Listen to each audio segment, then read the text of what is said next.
Assalamualaikum warahmatullahi wabarakatuh.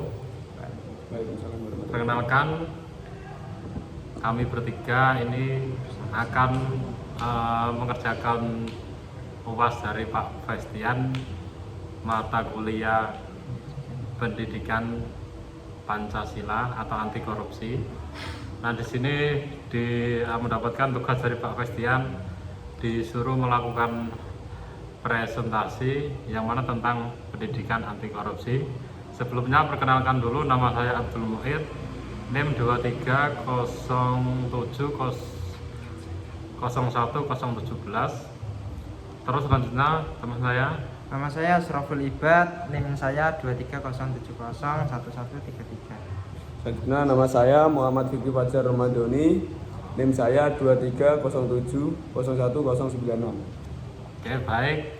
Di sini kami akan mensosialisasikan tentang pendidikan anti korupsi, yang mana membangun generasi berintegritas untuk masa depan bangsa.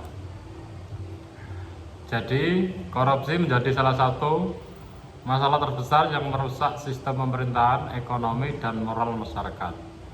Tingginya kasus korupsi menunjukkan lemahnya nilai integritas, kejujuran, dan tanggung jawab dalam kehidupan sehari-hari. Karena itu pemberantasan korupsi tidak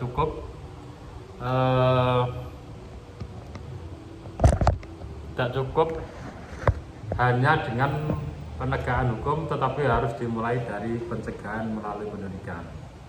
Jadi di sini bisa kita pelajari bahwasanya kalau korupsi itu tidak bisa hanya cukup dengan penegakan hukum, tetapi harus dimulai dengan pencegahan melalui pendidikan yang mana bisa diajarkan di sekolah atau di kampus. Lanjut. Itu pengertian dari anti korupsi, yaitu korupsi yaitu penyalahgunaan kekuasaan untuk keuntungan pribadi. Jadi dia mendapatkan kayak wewenang, tetapi dia diuntungkan dengan pribadinya sendiri, tidak disalurkan kepada orang-orang yang lainnya. Yang kedua yaitu mengambil sesuatu bukan haknya. Jadi korupsi itu sesuatu yang bukan haknya, tapi dia ingin mempunyai hak tersebut. Yang ketiga, berlawanan dengan nilai moral dan hukum. Jadi dari hukum itu dilarang, tetapi dia seenaknya sendiri melakukan korupsi. Selanjutnya bentuk-bentuk korupsi: suap, bribery, penggelapan atau embezzlement. 3. Menyalahgunakan wewenang atau abuse of power. 4. Gratifikasi ilegal. 5. Nepotisme dan kolusi. 6. Markup atau markdown anggaran.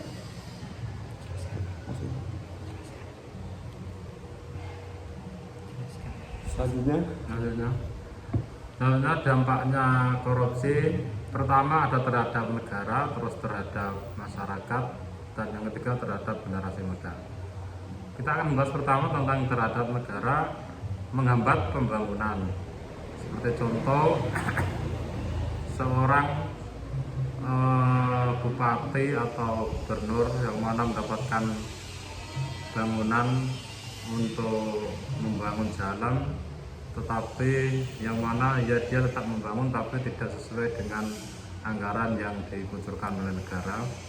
Terus selanjutnya kerugian keuangan besar, artinya ketika sudah dia menyelewengkan dana, otomatis negara akan mendapat kerugian yang sangat besar. Terus yang ketiga, turunnya kepercayaan publik. Nah, itu karena kesalahan darinya sendiri, otomatis seseorang masyarakat menjadi tidak akan percaya lagi kepada seseorang tersebut yang melakukan tindak korupsi. Terus terhadap masyarakat,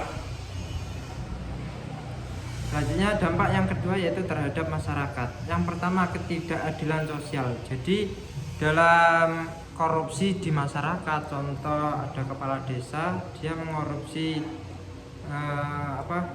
dana-dana desa, tapi dia dialurkan kepada saudara sanak familinya saja, tapi tidak disalurkan kepada masyarakatnya yang sedang membutuhkan.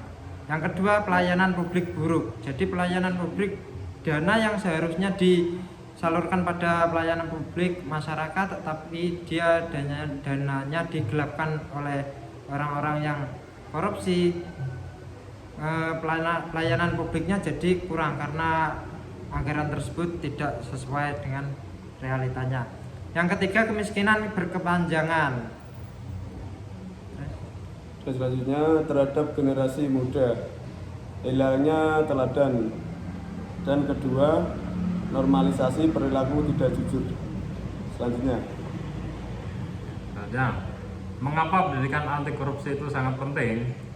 Nah, karena pertama menanamkan nilai integritas sejak dini, dan yang kedua membentuk karakter jujur dan bertanggung jawab, dan selanjutnya menghindarkan generasi muda dari bahaya budaya permisif. Artinya menanamkan nilai integritas sejak dini.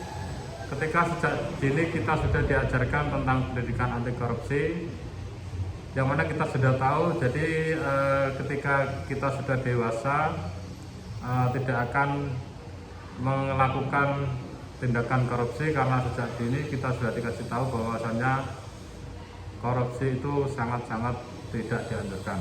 Dan misalnya membentuk karakter jujur dan bertanggung jawab, dan terakhir menghindarkan generasi muda dari budaya permisif. Lanjut. Nilai-nilai dasar anti korupsi yang pertama ditekankan pada kejujuran. Jadi dasar-dasar anti korupsi itu bertujuan untuk melatih kejujuran dari anak agar tidak melakukan kebohongan sedikit pun. Yang kedua yaitu bertanggung jawab. Jadi dia mempunyai tanggung jawab, apapun itu bisa terlaksanakan dengan baik tanpa ada kebohongan sedikit pun. Yang ketiga, kedisiplinan. Yang keempat, kepedulian terhadap orang-orang yang melakukan hal-hal yang baik yang seharusnya dilakukan. dan kelima, kerja keras. Dan keenam, kesederhanaan. Dan nomor 7, keadilan. Dan ke-8, keberanian. Pencegahan korupsi di lingkungan pendidikan. Pertama, membangun budaya jujur melalui kantin kejujuran dan absensi jujur. Terus transparansi kegiatan sekolah. Ketiga, penguatan pendidikan karakter. 4, guru sebagai teladan integritas. Dan yang kelima, kegiatan diskusi dan simulasi anti korupsi. Nah, peran siswa dalam anti korupsi. Pertama, contoh kecilnya tidak mencontek saat ulangan. Yang kedua, tidak titip absen. Jadi siswa itu teladan masuk terus kelas tanpa adanya titip absen kepada teman. Yang ketiga, mengembalikan barang temuan atau menemukan uang di jalan, jangan diambil atau bisa dikembalikan. Dan keempat, berani menolak gratifikasi kecil atau misal hadiah untuk guru. Dan kelima, melaporkan tindakan tidak jujur. Contoh kasus korupsi di Indonesia. Pertama, ringkasan tanpa menyebut detail sensitif, yaitu kasus suap pejabat publik. Sudah terjadi banyak di berita-berita, yang mana pejabat-pejabat padahal sudah mendapatkan gaji yang sudah cukup, tetapi masih kurang dengan melakukan tindakan korupsi. Terus korupsi dana proyek pemerintahan, ini terjadi di kantor-kantor pemerintah. Contoh untuk pembangunan gedung-gedung itu biasanya banyak oknum-oknum pemerintah yang mendapatkan untung banyak atau dikorupsi. Yang keempat, gratifikasi dan penyalahgunaan jabatan.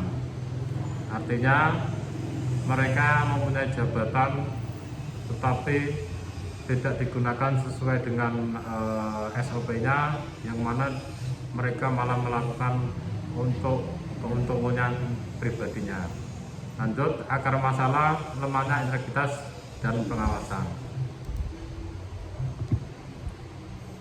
Strategi nasional pemberantasan korupsi ini yang paling penting di negara kita yang di era-era sekarang banyaknya korupsi. Yang pertama, penguatan regulasi UU Tipikor, yaitu undang-undang yang dimana itu pemberantasan korupsi. Yang kedua, lembaga pemberantasan korupsi, KPK, kepolisian dan kejaksaan.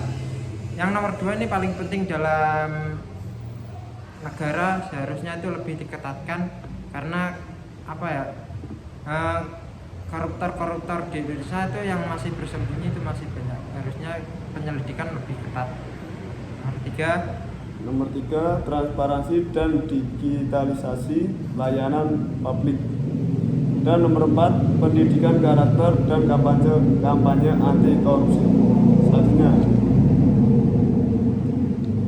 Jadi di sini kami menyimpulkan bahwasanya korupsi itu sangat merusak negara, masyarakat, dan masa depan.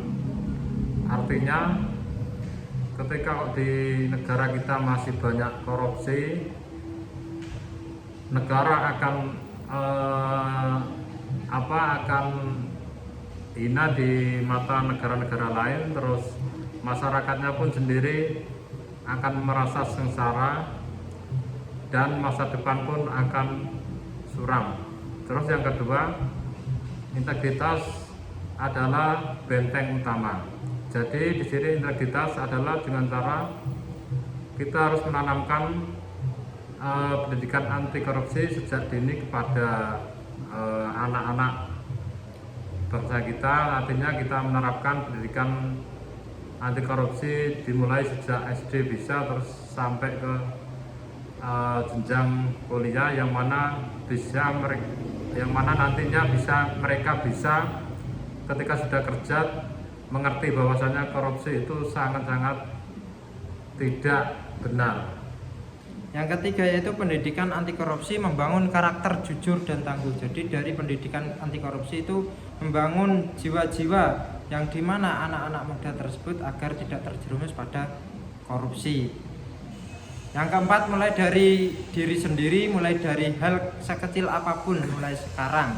Jadi kesimpulan dari anti korupsi ini dimana kita agar terjauh dari korupsi, dan apabila kita sudah terjerumus pada korupsi, hidup kita akan tidak nyaman. Maksudnya kita dalam kegelisahan terus, gimana caranya agar tidak terkena jerat kasus ini. Sudah cukup. Oke. Sekian dari kami, dan kami ingin mengatakan Indonesia maju dimulai dari generasi jujur dan berintegritas. Sekian, terima kasih. Wassalamualaikum warahmatullahi wabarakatuh.